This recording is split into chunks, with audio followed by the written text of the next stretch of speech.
Скопје денеска беше центарот на меѓурелигискиот диалог на Балканот. На јубилејниот 10-ти самит на верски лидери во организација на ИВЗ и турскиот дијанет беше испратена силна порака за мир и достоинство во време на глобални кризи. Поглаварот на ИВЗ потенцираше дека верските институции остануваат клучниот столб во градењето мостови на соработка и превенција на поделбите во општеството.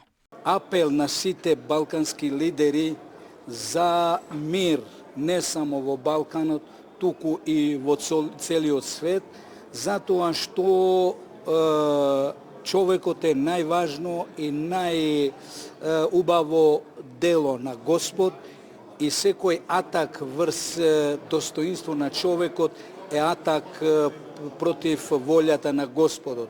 Потребна е поблиска соработка меѓу верските институции во евразискиот простор, порача председателот на турскиот дијанет, кој го потенцираше верското образование како клучна алка во Синџирот.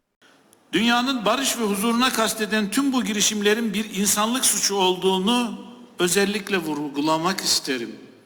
Dolayısıyla tüm inanç mensuplarının bu baskıcı, dışlayıcı, ötekileştirici zihniyete karşı birlikte hareket etmeleri, işgal ve katliamlara karşı omuz omuza mücadele vermeleri, barışa susamış tüm dünya toplumları için hayati bir önem arz etmektedir. Државните представници велат дека во време на глобални предизвици, кога светот се соочува со поделби и неизвестности, верските лидери ја имаат клучната улога во градење на услови за диалог и промоција на мирот. Нивната улога се акцентира преку зајакнување на меѓусебните веќе постоечки соработки, како и иницирање на нови можности за промоција и афирмирање на културата на соживотот.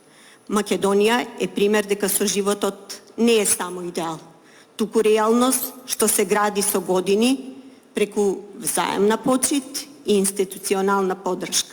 Верската толеранција на Балканот, би додале ние, не е само наложено трпение, туку израз на љубов и почит кон другиот. На овој високорелигиозен настан присуствуваа представници на Македонската православна црква и Евангелската црква во Македонија, потврдувајќи го широкиот фронт за меѓусебна толеранција во земјава. Миријана Давидовска, Сител телевизија.